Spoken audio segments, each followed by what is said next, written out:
Tatlong pasaway na artista, nanganganib na hindi na i-renew ng kanilang talent management. Tatlong artistang hindi nagkakalayo ang edad at matagal ng mga contract star ng isang talent management agency ang nahaharap sa malaking problema. Hindi na sila papipirmahin ng mga bagong kontrata. Mga issue ng unprofessionalism at pagiging pasaway sa trabaho ang dalawa sa mga dahilan. Kaya palalayain na ng talent management company ang kanilang mga contract artist na binigyan nila ng malaking oportunidad sa showbiz.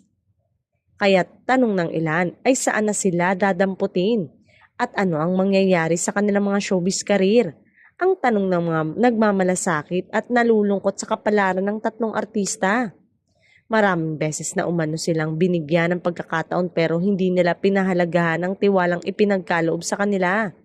Imposibleng hindi magkaroon ng epekto sa tatlo ang dagok na dumating sa showbiz career nila dahil ito ang kanilang nakasanayang trabaho sa matagal na panahon. Dahil sa showbiz career ng tatlo natikman nila ang fame at fortune.